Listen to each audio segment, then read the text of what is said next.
having said that, ladies and gentlemen, we all know there's these big questions, and one of the biggest questions that hits all our minds is the fine balance between lives and livelihood. There seems to be death on both sides. And having said that, today, uh, when we look at a 360 view, which the eminent panelists, my people on the screen, are going to come up and share their views on in a short while. When I look at it as somebody who's been on both sides of the table, and interacting with people, I have some people who have been out since the first lockdown doing some critical works, and of course with the likes of Viren. And hats off to them. And somewhere I was reading some articles, Ashish Poddar talking about the COVID-19 era and some initiatives. I've heard stories from JLL. And very interestingly, I started off in my office a huge white wall. I'm calling it the Wall of Fame. And I'm putting in photographs of people with a medallion and a certificate saying that, we salute you for working on the front line. When humanity needs you most, you stood up, and you were counted. And then I heard something from SILA, who raised 10.5 lakhs for the frontline staff. So, these are all mixed bag stories, all good stories. We've got people who have been on international forums, including myself. I've been interviewing people from the General Secretary of the World Trade Organization, Travel and Hospitality. I had a webinar 3 days ago, which was very informative. And having said that, let's open up this forum now to our eminent panelists today. And I would like to take a go with Rajiv. And if you all don't mind, can I have the permission to call you by your first names now on? Is that all right? Thank you. Okay, so I will start with Rajiv, because the first thing that we learn when we join the facility industry, no matter what grade or what position you join, is the customer is always right, the client is always right. So with that setting the tone there, I'd hand it over to you, Rajiv. And as we go around the table, I would like to have each one of you give us your perspective from a client side, your expectation from the service provider.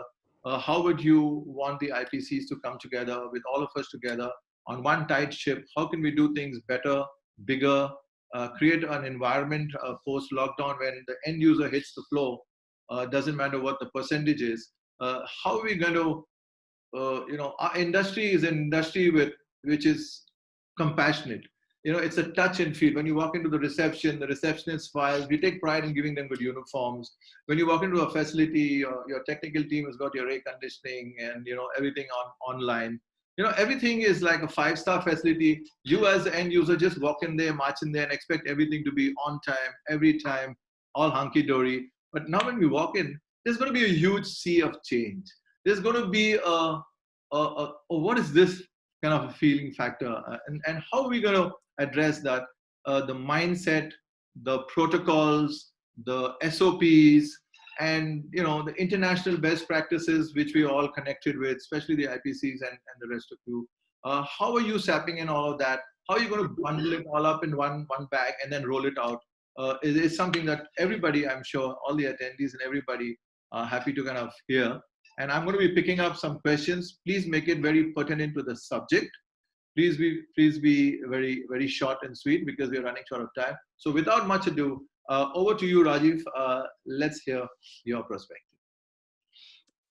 Thanks, Jason. Thank you very much. And good afternoon to everyone. I think I'll straight away get into the point while we all are here. And this is the 10th week for us in the lockdown. And yes, as Jason mentioned, there is a new normal which is now in place, and that's how we all have to now live with it. So as a organization, we are now getting ready to get along with the COVID-19 virus being there around us. But as a client perspective, I have few points jotted down, which I thought it will be helpful for a discussion purpose. So the first point is, when do we open up? When do we open our office space, right? With so much of confusion, so much of clash on dates, so much of discussions happening around in the bureaucracy, in a lot of other systems, as a client, it's very, very important that when is the right time for us to open up the office space, and to what intensity. Do we open up 30%? Do we open up with 40% workforce? Or do we look at, so what percentage will be a right percentage from our perspective? So I'm looking at as specific to our workspace, square feet, what we occupy. And that applies to all the clients who are there.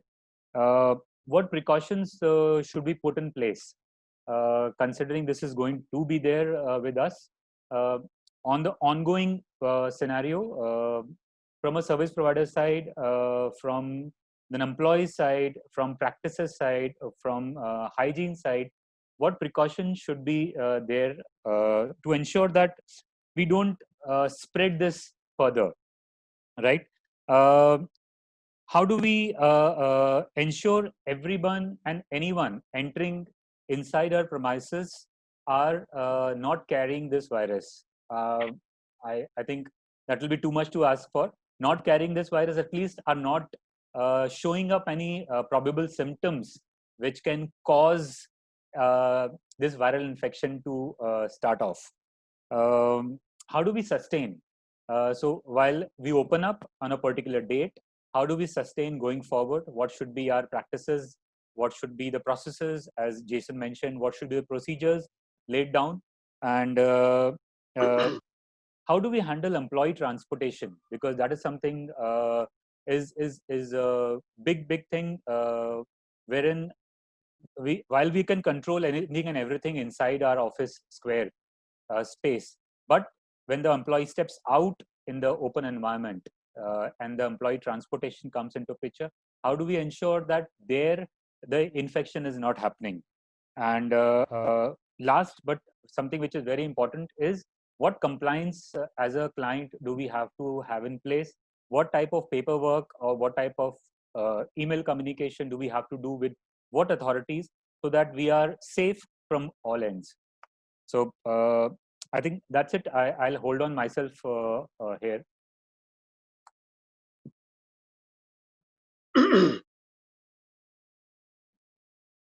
Jason, you're mute.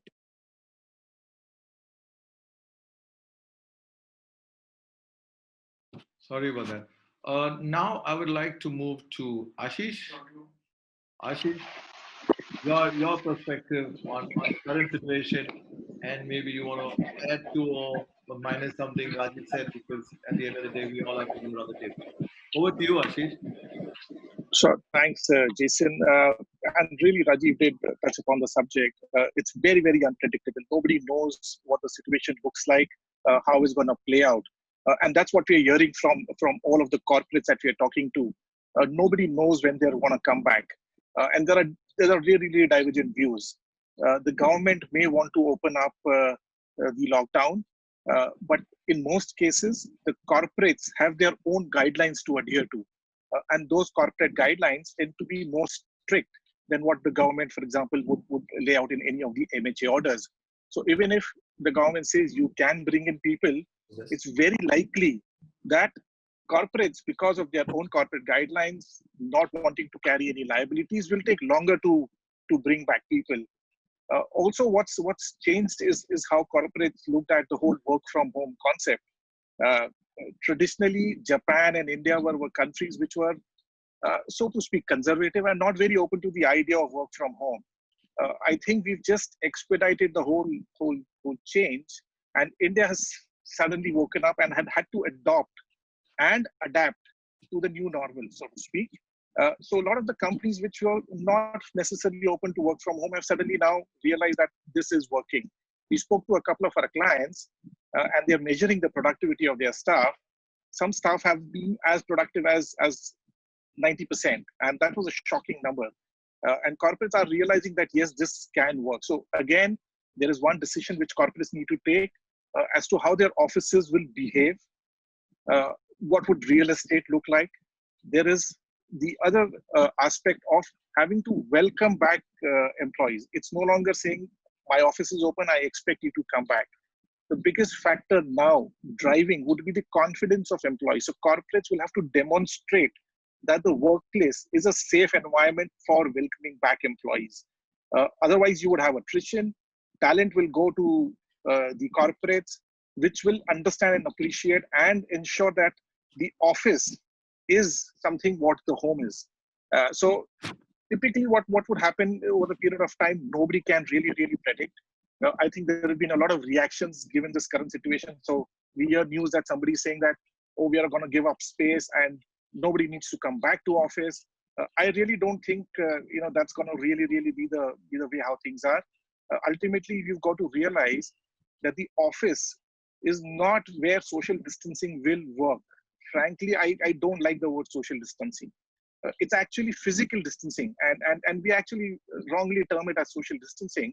So yes, you will have to maintain physical distancing in office, but offices will be the place where you actually get together, where you're socially active because you're collaborating with people and getting work done. So I think there's a lot of uncertainty now. We have to be prepared as service providers, because the day the clients decide to open the office, we've got to be ready. Right from sanitization services to actually ensuring that the frontline workers, which is what all of the janitorial service providers are actually now tasked to do. Because between you and being a COVID positive, the person who's actually playing the biggest role is your janitor. If he is not trained, if you don't train him well, if you don't train him to protect himself, his family back home, he's going to become the carrier. So he's really the frontline warrior. We've got to understand all of that, ensure that we take care of him, we take care of his well-being, we ensure that he's trained well to be able to protect all of us in the corporate world. So a lot of moving parts at this stage, Jason. Interesting times, but nobody can predict what's going to happen. Thank you, Ashish. I'll move on to Ravinder Kumar now. Over to you, Ravinder. Thank you, Jason. First of all, let me thank you for organizing this, discussion. And I would also like to thank all my other panelists, who are there. We have seen this, last around 70 days. Situation is, changing every time, right? It's very fluid. Today we try to do something, tomorrow you'll find something else coming up. We all talk about new normal, right? Nobody had experienced this in the past, right? We're all learning from each other. So every day is a new day, every day is a new challenge for us. So, like Rajiv said, from client perspective, or like, Ashish said from IPC point of view, understanding the need of each other is the key. And the third, moving wheel with us is our service partners, right? So my client, IPCs, and my service partners. I think these three, key pieces need to work very, closely to see how do we move forward, in the future. So there are multiple things, we have done to make sure this COVID-19 situation, which we are talking about, it's not only handled for a couple of months and then you leave it. I think it's going to stay for long, right?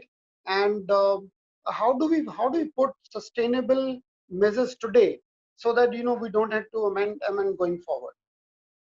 So from JLL perspective, from IPC perspective, as I said, health and safety of our employees, of our vendor employees, of our client employees who are coming on site is the key, right? Now this becomes center of everything.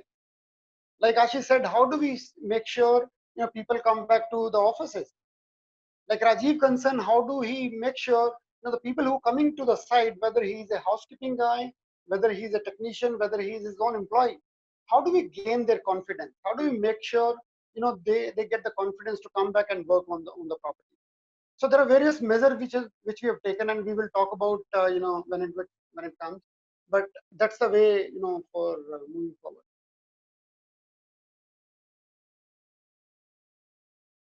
You're mute, Jason. Sorry. I said thank you very much, Ravinder. I think from the IPC perspective and point of view, it all boils down to, I think, what our next panelists are going to say, but I leave it to them to kind of address the crowd going forward. I'll start with Rushabh.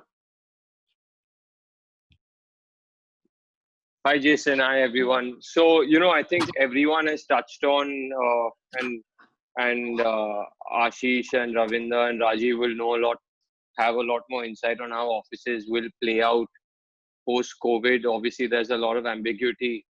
I'm seeing the participant list, and there are a fair amount of what you'd call service providers in here, right? So I just think Dave spoken about that. I'll give you my view on how we see things playing out, and at least internally, these are the things that we're keeping a close eye on. So given the ambiguity, we've had to work towards becoming more nimble as a company, and I think everyone is going to have to do that, right? Whether it's a JLL or a client or us, you're going to have to understand that there's a new normal. The way we work, the way you managed your M&E, the way you manage your cleaning is going to be different. Efficiencies per person are going to be different. So people have got to understand that you need to push the envelope a little more.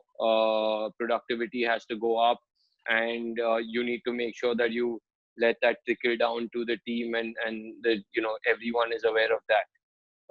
Second point, really from a company standpoint, and there's a lot of people from the industry here, right?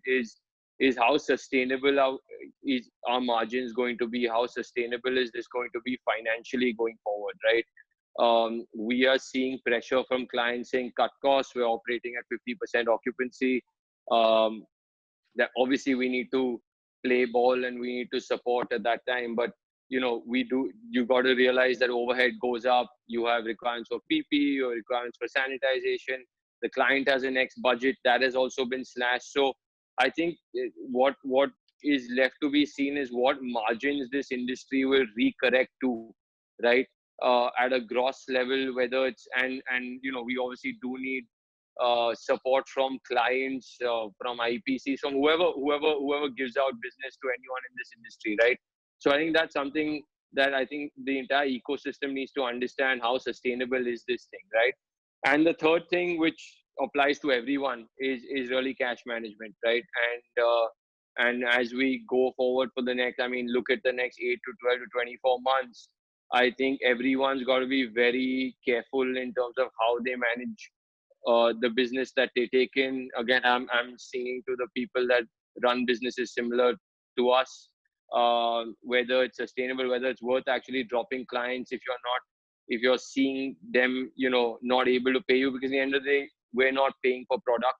We're paying people. People need to be paid. We're feeding, we're feeding people and providing for them. So I think these are the three things you're going to have to really keep an eye on. We've been doing that. Obviously, the other stuff that everyone mentioned on how the world is going to change and work from home, etc. I have my own personal contrarian view on work from home. I don't think it will be as successful in India as it will be abroad. But I might be completely wrong. There are a bunch of reasons for that, but I'm not getting into it for the sake of time now. So that's it for me. Can you hear me? Hello? Okay, thanks, Rushabh. We'll now move to our good friend Viren. Viren, over to you. Hi, thanks. Nice to join in with all the elite panelists. Uh, we all are in this together, and we all understand that we are facing something which no one managing a property, facility, town, or country has ever witnessed. So, in terms of what we need to do is going to be a lot around how we strategize and communicate with all stakeholders. As someone who has to directly get into the aspect of the rudiments of disinfection in a facility, it is about utilizing the right resources for the right kind of facility, because every facility will have a different operation, will have a different human footfall in their facility. Now, as a service provider and as a consultant, what we will have to do with all the various stakeholders involved is to understand every aspect of human operations within and connected to the facility. And that's where you strategize about your disinfection or hygiene strategies. So disinfection is part of the hygiene management, wherein we, unlike, as a pest control provider, we were always, told that think like a pest, think like a cockroach, think like a rodent. Now we are the pests, whether we like it or not. It's the human that is causing the transmission. And if we have to strategize, we have to see within ourselves as how we are going to look forward to certain behavioral changes. So we will all become like behavioral science managers, wherein we all will pool in our knowledge pool on various aspects of human activity that could lead to challenges for a facility. And you see the various occupational health safety considerations that each site will have.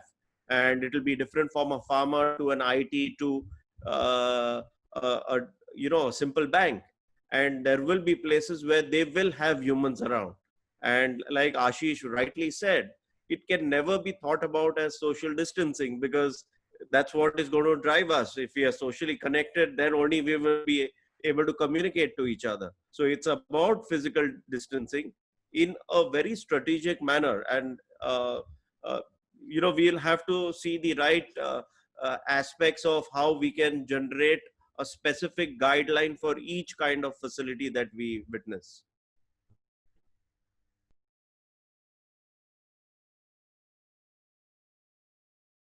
Jason, you're on mute. You're on mute.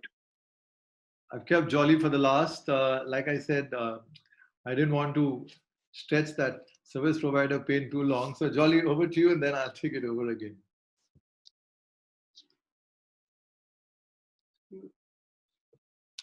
You're on mute now. Jolly, you're on mute. You're on mute. Yep. Can you hear me? Yeah. Can you hear me now? Yes, please. Go ahead. Yeah, thank you. Thank you, Jason. And thank you all the other panelists on board. And thank you for sharing your knowledge and information.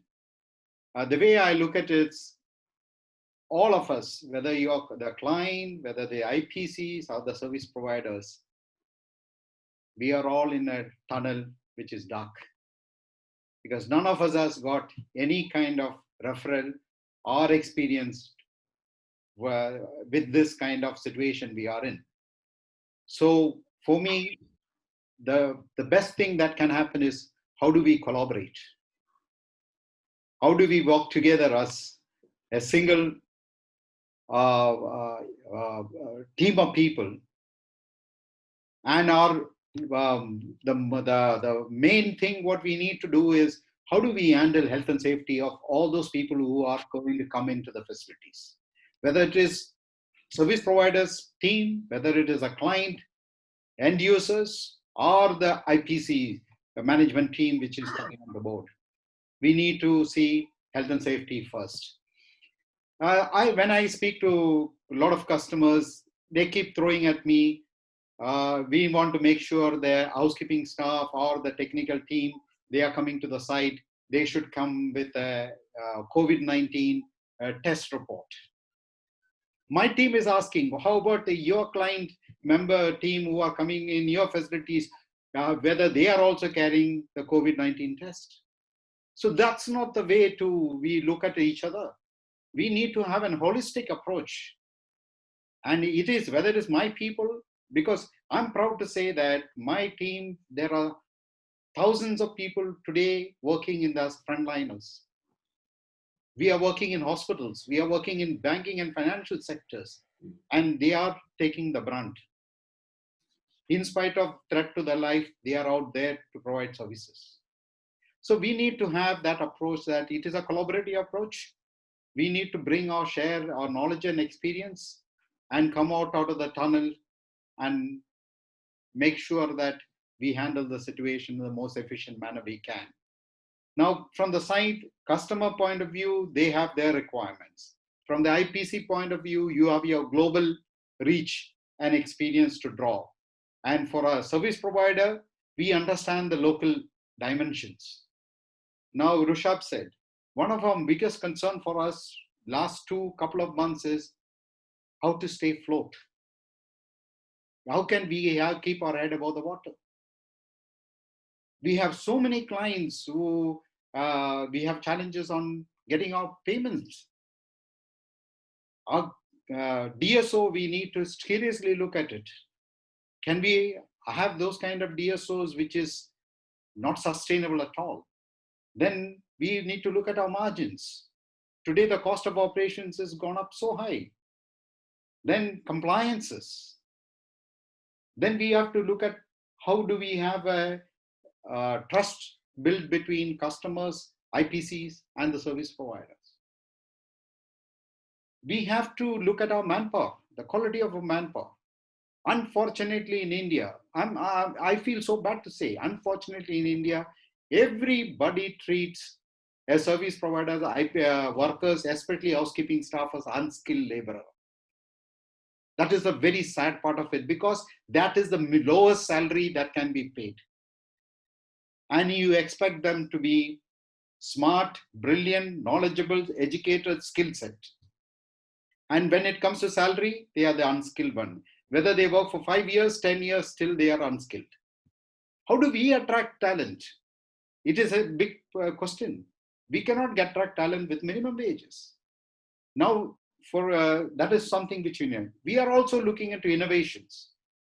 So today we are looking at how do we bring in mechanization, how do we bring in robotic cleaning solution to the customers so that we can give you the highest standard of hygiene and safety in your workplace. So we are also spending a lot of our time to create that kind of environment so that we can, all of us together can come out with a solution which I feel may not be 100%, but a one step ahead and the right step ahead. And that's what I like to share. So I insist on collaborative approach. I look at how do we work together as one team, share knowledge, share experience, and create that confidence in all the workforce, whether it is my workforce, whether it is IPC's workforce or client workforce. So they are able to come back and work at a safe and clean hygiene surroundings. That's all what I have to share. And Jason, just to add to Jolie's point, Yes, and I think I said exactly the same. It's a partnership between three verticals: clients, IPCs, and vendor partners. And let me thank all my service partners here and all my clients. They have been so strong, supportive during last 70 days and even earlier as well. The people who are working at the site, okay, our job was to make sure their basic needs are met. They're getting good food, they're getting good space to stay, okay, and so that they can manage those properties. 30% of the staff were really logged at the site. So I must thank all my vendor partners. Coming back to the clients, client expectations from IPC like us is a clear-cut communication, timely communication, proactive communication at times. Right, what you're doing. There are a lot of work being happening on the ground, be it social distancing marking or the lift marking or disinfection. Hell lot of work. Again, how do we communicate back to the end user to regain his confidence that he should come back to the office, right? And wherever it is required, use of technology, be it ensuring touchless entries to the people, or maybe IoT based solution for looking at where the people are more, all that stuff. And client also expect us to ensure, like I started by saying, health and safety. And health and safety of the employee is the key. Whatever we are doing on the ground, whether it is sanitization, regular sanitization, or mask or PPEs, everything, whatever is being done to contain those things, and also to ensure the safety of those people, the security guard, the housekeeping, the technician, our staff on the ground, their well-being is taken care of. Very true. And that's how we can build that confidence in them, and timely patting on their back and saying, guys, you are doing a great job on the ground. So this is something is need of the hour. Jason, we coined a term called no safety, no work. Okay, and today the term is no mask, no entry. I think we should just go ahead and say to all our clients and everyone, saying no mask, no entry. And when it comes to checking whether the guy is, like Jolie said, it's very unfair that if somebody is asking the staff to go and do COVID-19 positive test. Yeah, it is important to know from where he's coming, right? There's a declaration, there is a Arogya Setu app which has been floated by government. So we should honor, we should respect each and everyone who is coming to the side, whether he is a employee from my service partner, whether he is an employee from my clients, whether he is my own employee. Absolutely. Thanks, Ravinder. Ashish, would you like to have a rebut on that or say something on it? There's nothing to rebut. I think all points being made by all the panelists are valid. So there's nothing to really rebut, but it's just that how do we kind of collaborate? There are a lot of uncertainties in this world today. So nobody really knows that what is the one solution that will work for all, and there won't be one solution that will work for all. Office designs are changing, and there's incidentally a question, for example, from Uday on the Q&A, which really talks about what is the biggest change in FM practices at the client sides, which will really need to be brought in and to be sustained in the long run. And I think that's a very, very important question. And I wish we knew the answer to that. I wish we knew what is that one big change. But from what we are hearing, and I think some of the other panelists did talk about it, it's how the offices will become touchless, for example. So everyone's looking at saying, how do we eliminate all the touch points? That's going to lead to long-term design changes. It's how your re-densification of your offices. That's a big subject. So you had the whole era where offices were from 120 square foot per person. They shrunk to 100, which became the broad benchmark.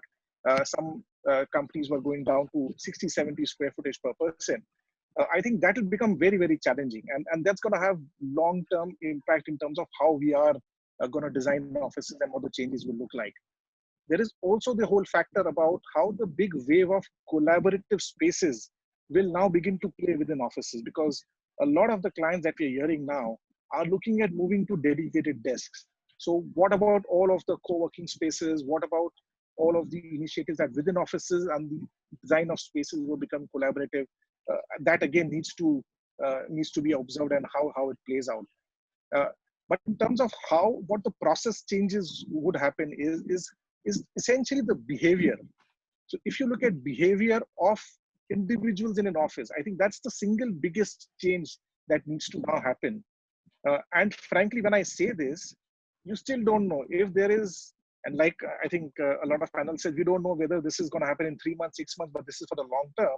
But the fact of the matter is, if we have a vaccine very, very soon, within the 6 months, maybe the next year may look again very, very different for how it is. But what's definitely changing in the short to mid-term is the behavior of people. It's the behavior of our service provider. It is the behavior of employees using the office. And what that means is how they interact with the assets of the office, how they interact with the spaces. I think all of that is changing. There is a huge push, which we did not have till yesterday, on IoT. Technology now is suddenly being looked at very, very differently. How do you run half-empty offices? Yes, you can run them remotely through IoT. You can easily hook up all of your utilities and actually begin to monitor them from maybe sitting at home. So yes, there will be a big push on technology, definitely. So the facility management companies, service providers, who till yesterday were not able to adopt technology, and that was not because we were not ready for it, but it's just that the business cases weren't there. I think we need, all of us collectively will need to really revisit those business cases, because they will suddenly now become very, very relevant once again. So a couple of aspects, behavioral change and use of technology, will really redefine how we run offices as we go forward. Super. So basically, in a nutshell, the common thread, or the one voice that we hear, is, of course, the big concern about jobs. But I'll pick up on something that Ashish mentioned when he says shrinking of space. Obviously, if you're talking about shrinking of space, the office space comes down. The number of staffs will come down. From a service provider perspective, he'll have to half his size, and how is he going to hedge that portion of people? Because at the end of the day, the one common thread is the balance between lives and livelihood. And then, like Ravinder rightly said, at the end of the day, what we are all on the same boat with is we're all saying that that EHS, the environment, the health, safety standard, and especially the frontline guy like the janitor or the people who are delivering from the front, their lives. How do we balance that? And obviously now with the trend and the new mantra, where every client and everybody, I mean, as a businessman, I'm looking at this way. As a IPC, you're looking at how to optimize costs, how to minimize costs without affecting quality, and at the same time without the end user being interrupted, and so on and so forth. In all of this mambo jumbo, I guess the first thing, like I said in the opening statement, COVID-19 is here to stay. And we are all living in unprecedented times, and this is something that was never envisaged by anybody over here. Okay, we had predictions from the likes of Nostradamus that predicted the end of the world, but that has come and gone. But I think what we should look at the most recent past is the 9/11 incident. When the World Trade Tower came tumbling down, we thought that this is the end of the world, it's World War. But guess what? It taught us so many things. And, the silver lining that I see amongst all this doom and gloom stories is the fact that we've got, stalwarts from the industry, people passionate about this industry, actually sitting here and planning, not knowing when we are going to get out of the lockdown. But yes, we are planning a way forward, and we are trying to do a brainstorm in the sense, here's the pain, here's the situation, and how do we kind of hit this roadblock, and how do we all come out of there without a problem. um, you know uh, it's a fine line, and at the end of the day, everything boils down to the bottom line, which is money. And also, like one of the panelists rightly mentioned, the housekeeping janitor, he's the guy who's getting in there.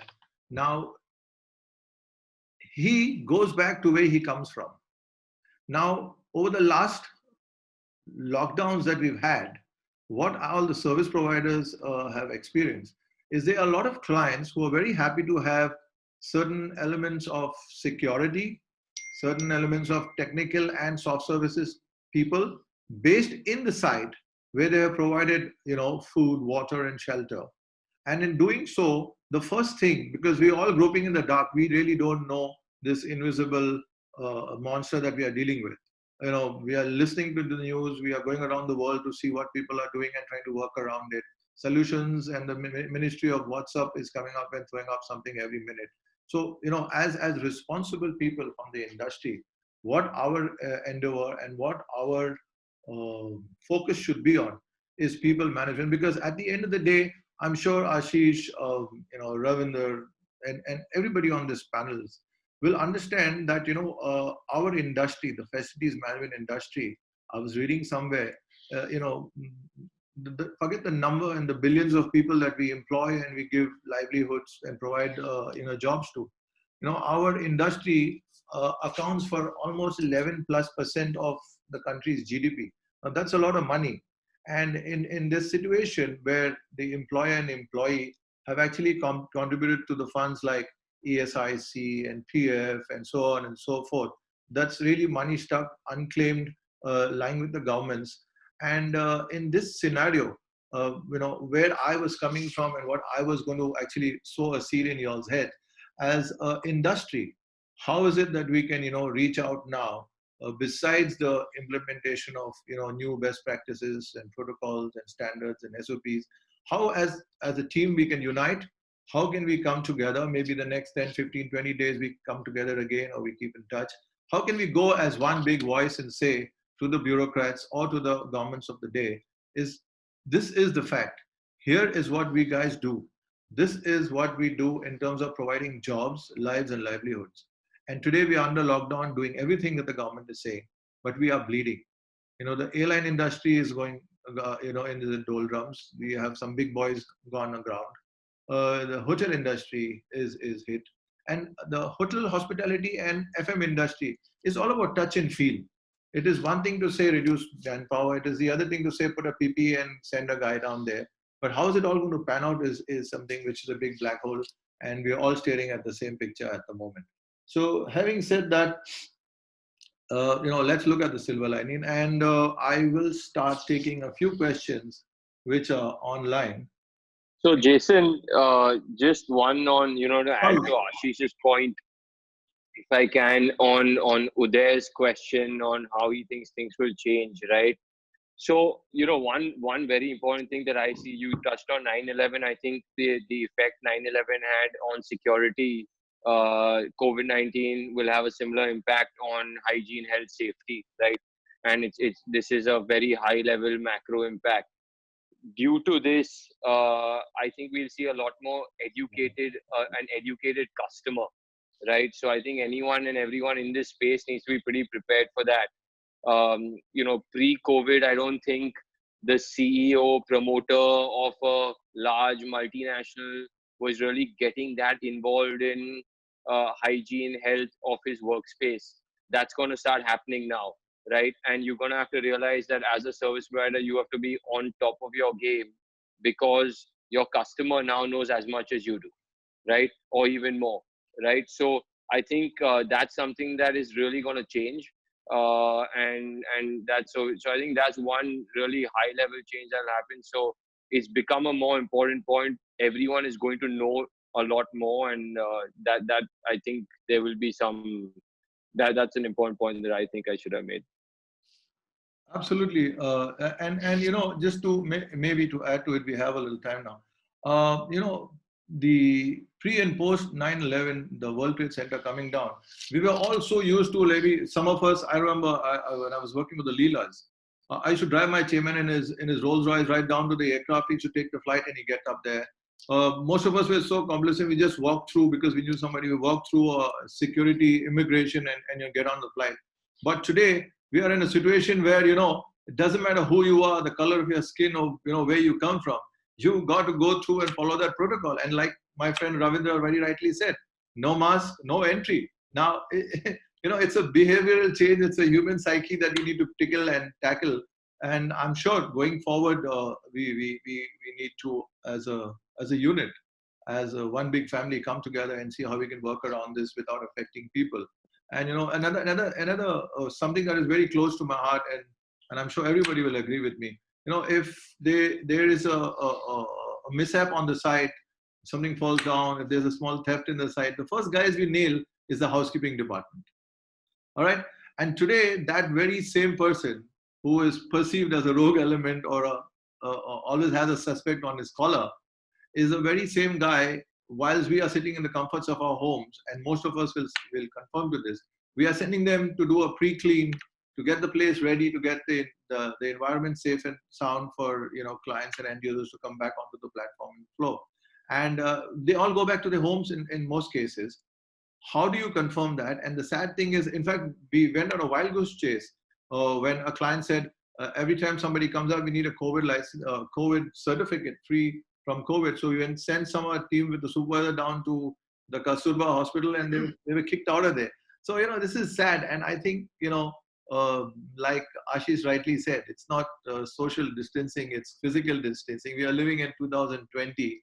And I think we should, start treating people like people. And my favorite tagline has always been with Night Rank, JLL, or CBRE. I've always tried my best to educate clients that, we should look at quality resources, quality training, go back to basic whenever. And now when we start rolling out, we are certainly in the need to go back to basic, because we just can't have the same housekeeping guy go and do what he was trained to do pre-COVID.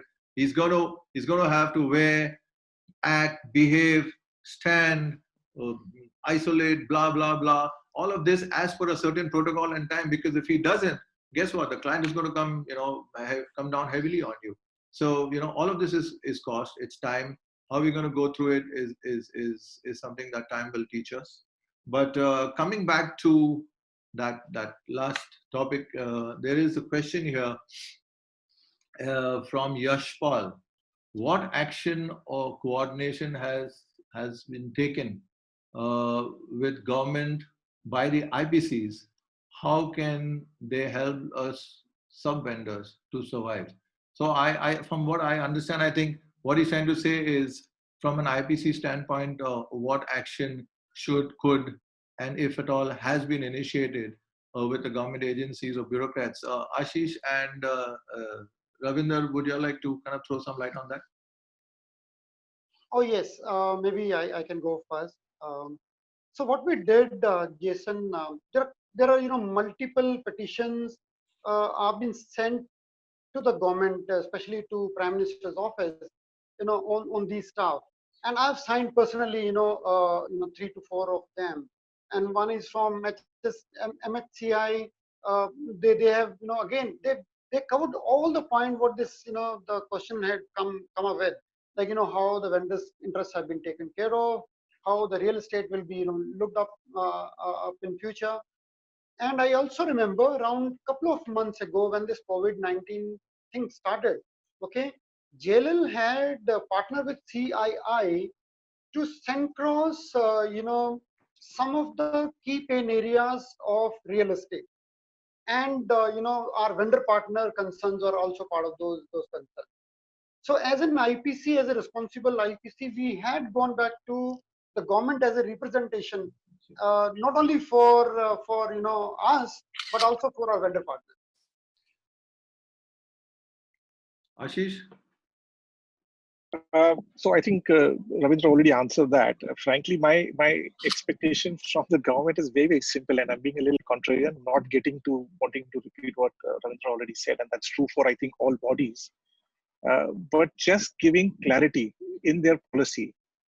The number of orders that keep coming really don't give us clarity. You're actually opening the lockdown, you're wanting offices to begin, but you do not have public transport working in the efficiency. How do you get people into offices to work? Do you expect a janitor or a technician to drive by his car? So there are real challenges which I think the government is not necessarily ready to deal with it. And again, we're learning through the way. So I don't necessarily blame everything on the government. There are a lot of difficult times. Not everything can be have, for example, checked a box against each of those different things. So I just think even if we get some bit of clarity, consistency in policy is what I think most of us need to ask for. And if we get that, we can plan around it. Today, what's happening is you plan for something and the rules keep changing. I think that's probably the biggest ask that we have from the government at this stage, besides what Ravinder said. Thanks, Ashish. I agree with you, Ashish, because, in times of crisis, we all turn to, the only provider. And in this situation, the command and control is with the government of the day. So, we turn to them. So I will actually throw this thing open. Would Jolly, Rajiv, Viren, Rushabh like to add to that, say anything? Because from the facilities management institution that we have created now, the community, we have written to the authorities, we have sent letters into the labor ministry and the other relevant departments. So my request to the panelists would be, if we can put all of this together, or we can have a chat offline maybe sometime and put all of this stuff together, we can back you all up with something. So, to add weight to what, the likes of the big boys like CBRE and JLL would like to, put across to the government or whatever. Happy to do that. Jolly, you're putting a hand up, please. Yeah, I just also like to bring a new dimension into this thing, because we as a service providers, all our employees are on our rolls. After the COVID-19 lockdown happened, a lot of these migrant workforces just disappeared. So it is easier said and done that we will be planning to open the offices and things and get all these things. For us, the biggest challenge is where are we going to get our workforce? Whatever the local workforce, because of the different kind of orders which was coming from the government, some who are eager to come to work. They came to work and they were getting salary. A lot of them gave excuses that they are in contaminated zone, they cannot come for work, because they had genuine reasons too about transportation and everything. They sat at home, they got salary. Now the migrants, quite a lot of them disappeared. Now we are in a situation, we don't have no clue. Where do we get the workforce to come and work?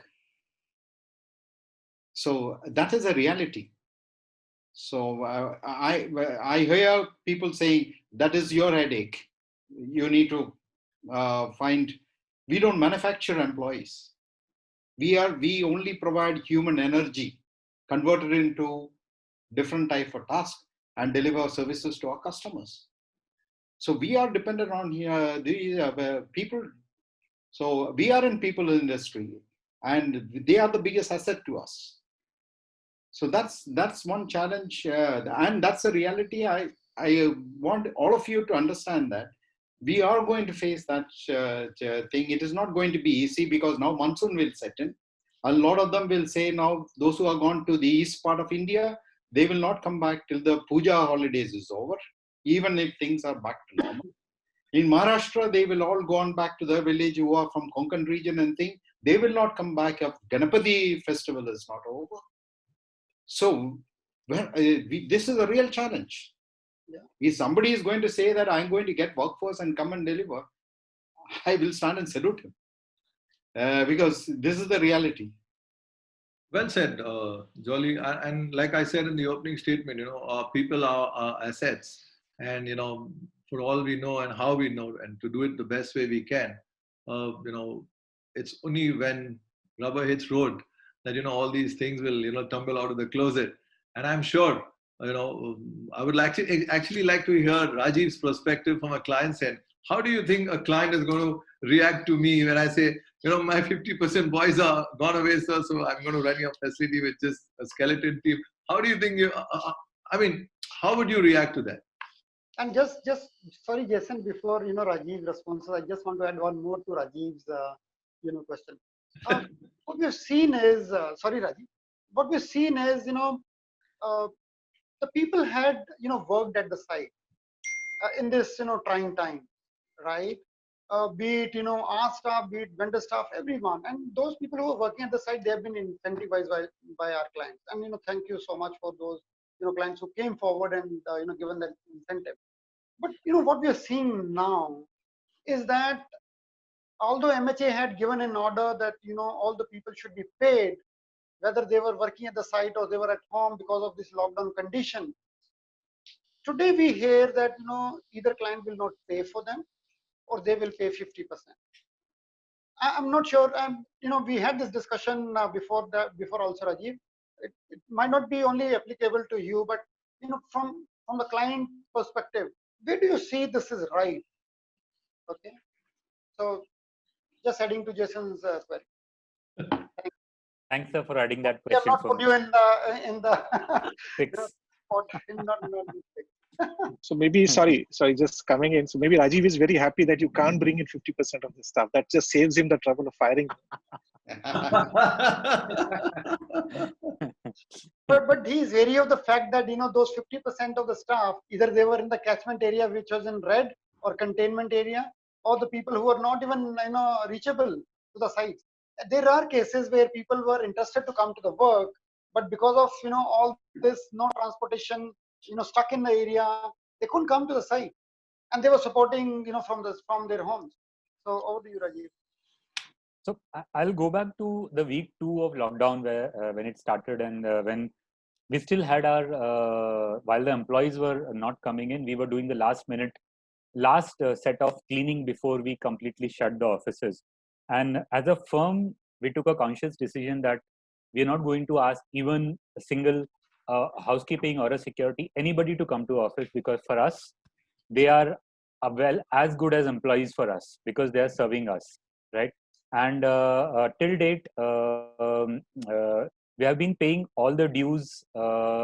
Yes, we have been asking for confirmed receipt of payments happening to the last person on the chain, so that they get the benefit while they are not coming, and we are as a client are also convinced that what we are paying for is going to the right person.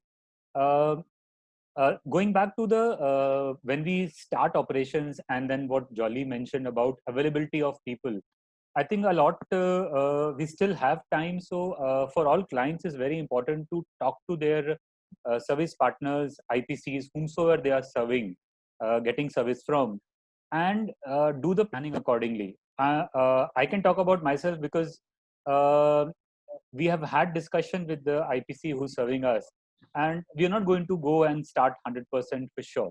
We're going to go with only maybe 20 to 30% at the max, and we have got a sufficient assurance from the IPC that they'll be able to cater to the requirement of those 30% staff which will be working at least for next few months going on.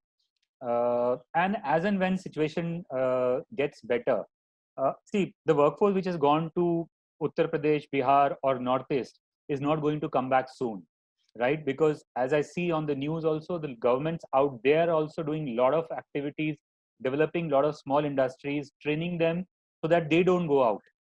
So all these small jobs, all these jobs which were done by those people who have moved out will be a challenge going forward also. So it's goes back to the planning, that how best we can plan now so that we don't have to suffer when we actually start the operations, right? There's one more point which Rishabh mentioned and Ashish also mentioned on the co-working. So there's an idea also floating around, like we had in last few years, we had a lot of big corporates doing like huge amount of consolidation, right? Which is now become a big question, right? We are in Pune and Mumbai, and Pune in Kharadi. There's a corporate. I will not put the name here, but then they have moved almost around 15,000 people into two of their towers there, right? Now, considering that they have closed out on the leases of all the places they were earlier in, and they have expecting 15,000 people to operate from these two towers is the big question, right? So from a co-working space point of view, I think it's going to be a business as normal as possible, because uh, we would not want our staff to travel 1.5 hours, 2 hours in public transport, because a lot of people may not have their own transport. And even if everybody have transport, the infrastructure available, the roads and all will not have the capability to handle so many of vehicles coming on the road. So then creating hubs and spoke model, having a office which is at a central place, and then taking few seats in central business district, and giving the flexibility of people staying around in that area to go and operate from there. And there we can look at taking up dedicated space which is only for us, which is sanitized as per our specs and requirement. So that's my take. Thanks, Rajiv. See, so basically, going forward, it's anyone's guess, to be very honest. And having said that, I think the silver lining will definitely be that in the new era, in the new world, because like I said, we are facing unprecedented times, and this is something which is humongous. And from my end, from a personal point of view, like Ravindran very rightly says, you have to give credit where it goes, and I think it's always good to do it on a forum like this. I'm so happy to say that not a single client of mine has said to me that no, deduct salaries or whatever. There was one huge client who came up with a very innovative idea, and he says, it doesn't matter what the designation of the people or the years of experience. All housekeeping people for the next month, just give them a minimum wage salary and a plus something for those who are staying in now and coming to work and doing an additional job, which is heroic. Give them a goodie in terms of what you decide. So, that's the kind of mindset we are getting into. There is going to be a few exceptions to the rule. There are going to be some people generally who are going down and bankrupt and can't afford it. There is going to be a situation like Rushabh said, money and cash management is the key. So we need to stand up and take a call, because when you know your ship is going down, you know it. So you can't pretend and run away from it. You need to engage. You need to talk. And I think with all my experiences that I've worked with the Knight Franks of the world, be it JLL, be it CV Rich Analyst, and now in my own business, I think engagement has resolved all the big problems and made it look so silly when you sit and chat with the client. And by the time you're done with your coffee, the next question the client will ask you is, anything else? So that's how it works. So in a realistic world, yes, there are going to be exceptions, but going forward, I think we should take it case to case.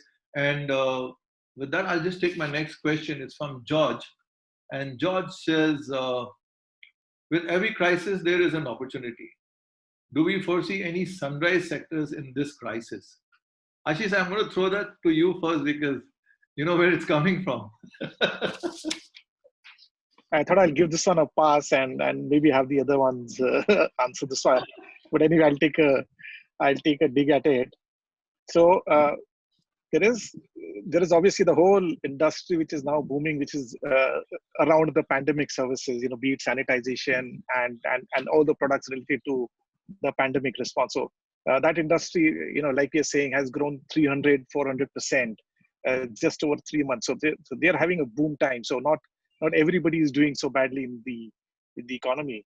But from a more relevant to our facilities management industry and the services, like I was mentioning, technology is one big piece which will come to the fore because the robot does not carry the virus. So if I can just put it maybe vaguely, but everything related to technology, I think all clients are looking at it. When you look at it, you are no longer managing, to Rajiv's point, 15,000 people at one location.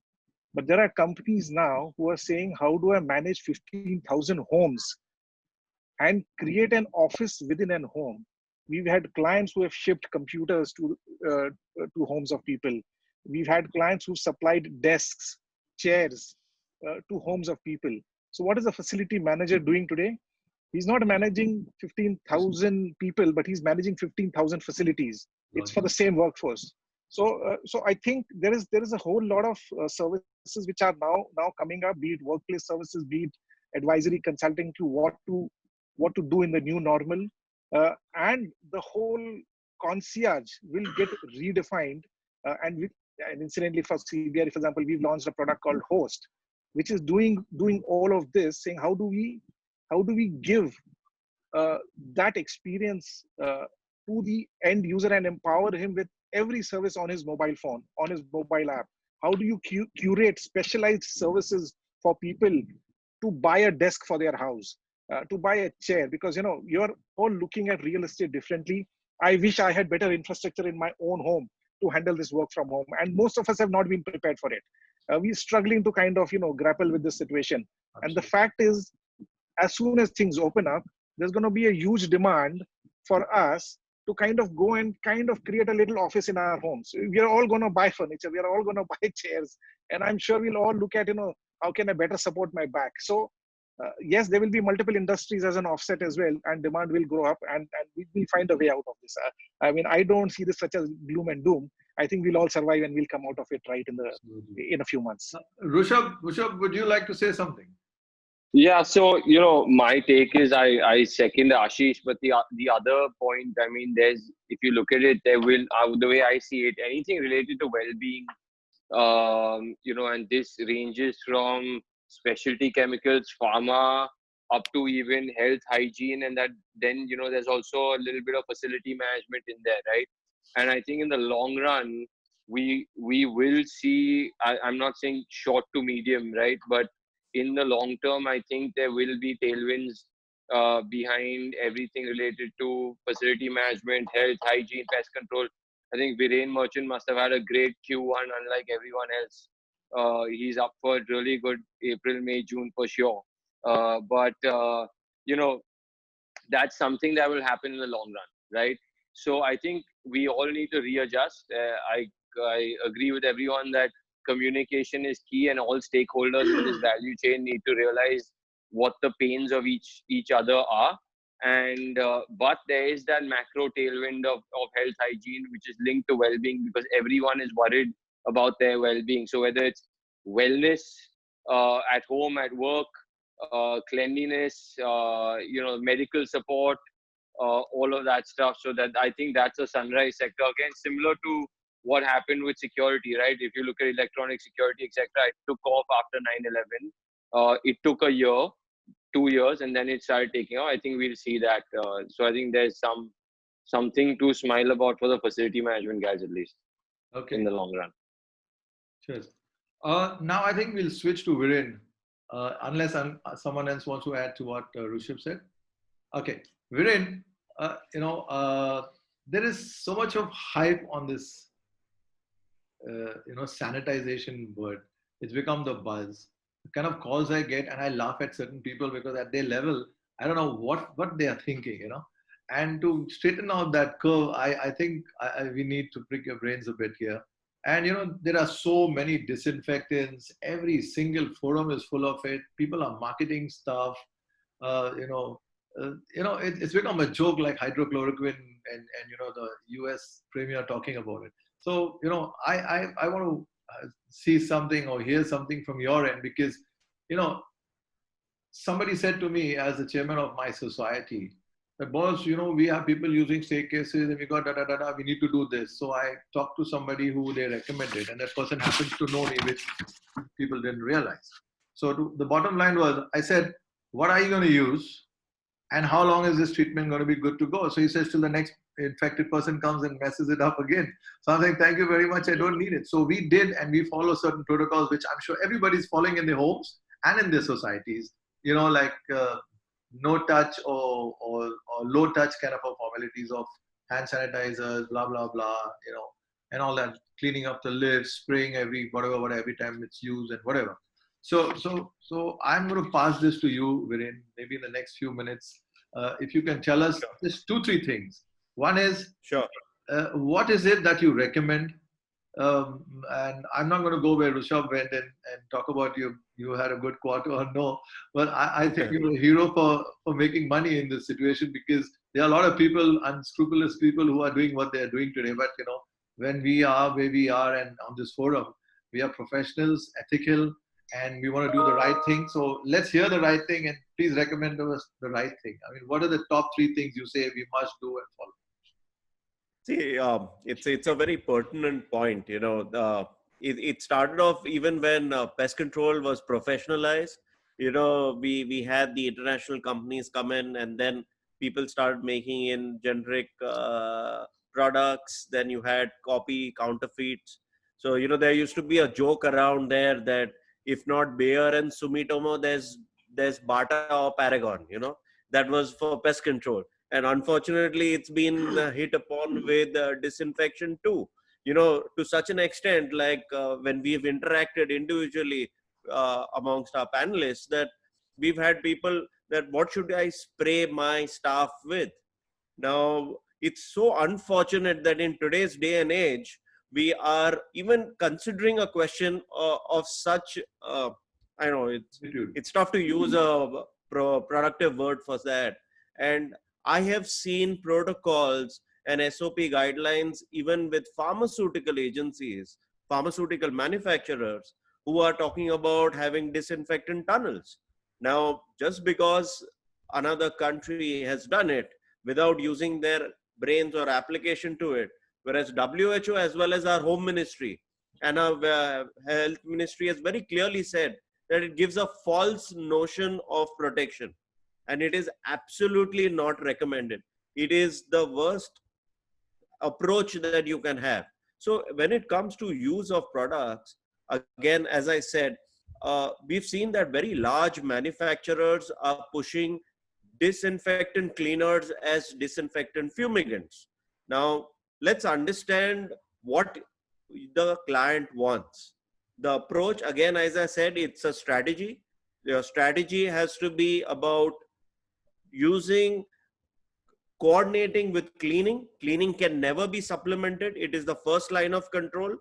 Your aerial fumigation has to be with a product that has got no carcinogenic effect, no mutagenic effect. We have to realize viruses mutate, unlike bacteria, which is always active. A virus needs a host cell to be active. So you have to have a non-mutagenic product. You have to have a non-corrosive product. So there are a host of lot of chlorinated compounds. Now these chlorinated compounds are very well balanced for physical cleaning. But when it comes to aerial fumigation, you're talking about penetrative effect. You're talking about molecules breaking and reaching to inaccessible areas. Hence, your product cannot have any form of corrosive action. So, it's a 150-year-old science where we call it as the oligodynamic effect.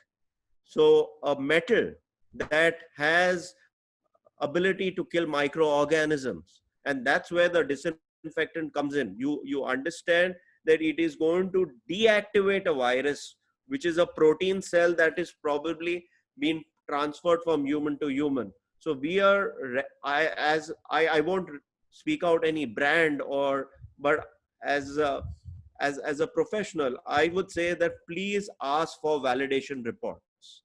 Every product that is going through aerial fumigation has to have a validation report that works on the same envelope viruses. These are enveloped viruses. These are encased. Hence, ask for validation reports. And they cannot just be a certificate from a lab. A validation report runs into 40 pages because they take different conditions of application. They take different reactions and counter reactions. So it's very important. So again, like Jason said, some people mentioned about a coating that lasts for a month, 2 months. Do we ask them that what is the VOC compliance? Volatile organic compounds has always been a challenge. And way back when we were in IFMA, we were always trying to have indoor interior material certifications because everything was not VOC compliant. So you're adding to a disinfectant, which will definitely react. It's meant to react. And it's again there because we humans are the problem. So let's understand, by whatever you want to use, sit with the agency, sit with the manufacturer, see how the manufacturer is supporting the agency in terms of training. Because using the right equipment, people are using farm backpack sprayers for doing a disinfectant. Now, talk about people making money, Rushabh, these are the guys who are making money and not service providers like us, because we are paying salaries through our noses for people who are not coming to work. And unfortunately, the particle size is so high, and we need to realize that the virus micron size ranges from 0.06 to 0.125. So your particle size of discharge has to be smaller to break the protein cell barrier and make the virus inactive. It will never kill. We cannot just kill. It will have to make it inactive. So again, strategy over just the product. Let's combine strategy, hygiene parameters, behavioral science. So, like simple thing, coming monsoon, please have a strategy how you're going to deal with people who are going to come in wet. They will change your disinfectant treatment that has already been done. So a strategy will start from the first part of the supply chain, more than the supply chain, the actually operational chain, I would say, where he starts from his house to your office, to the products that he is taking in, your supplies. So the product has to work on your supplies, on your interiors, on your sensitive equipment, as well as, most importantly, safe to the applicator. A product that is being used has to be safe. Unfortunately, we hear cases that BMC sanitation workers who are coming to spray when a case has been found out have been burnt while doing spraying. And we are easily recommending that product for people to buy and use, including large facilities. Viren, So that's my point on this. Thanks, Viren. Due to time constraints, gentlemen, just a quick wrap up. If any of you want to make a quick summary of this, happy to let you go, or we'll need to call it a day because we are at the end of the timeline. And I'm sure we will definitely catch up again, and let's try and do that maybe mid, rollout, and we'll come back with all our ideas and share our ideas. And the idea of getting together today is actually to have a chat with friends and see the faces that we've not seen in a while. And it's an open thing with no offense to anybody. In the process, if anybody has felt that way, I must apologize as your host, because that was not the intent. It's been an absolute pleasure. I know we could go on and on till the cows come back tomorrow morning after grazing, but this is not the time to do that. But it was an absolute pleasure to have you guys over. I've enjoyed every bit of it. I'm so happy to see your faces, and I'm looking forward to another meaningful one. And I'm sure we'll have a lot of questions then, which we can better prepare for, and we'll have a lot of solutions, like I said. And at the end of the tunnel, Jolly, like you said, the dark one that we're all looking at, let me assure you, if we believe in it, there is hope at the end and light at the end of the tunnel. And that's what I pray for, and that's what I wish for every one of you and your families. So as we call it a day and we sign off today, once again, a big thank you to all of you all for so graciously having come online and grace this occasion. And stay safe, and looking forward to catching up with you. Just Thanks, I Jason. want to Thank end you. this with one quote, and and that's very apt for today's environment. It's by Joseph Stills. He says, "We know that we don't know enough." Okay. Yeah. So that thank you so much, for having this panel, and looking forward for such panel in future. Thank you so much, Jason. Super. And Thank you. Thank you. Thank you. Stay safe, everyone. Thanks, Jason. Thank you. Ciao. Take care. Guys. Thank Good night. you. Have a nice Thanks a lot. weekend. Bye. Thank you. Bye. Bye, Jason. Bye. Ciao.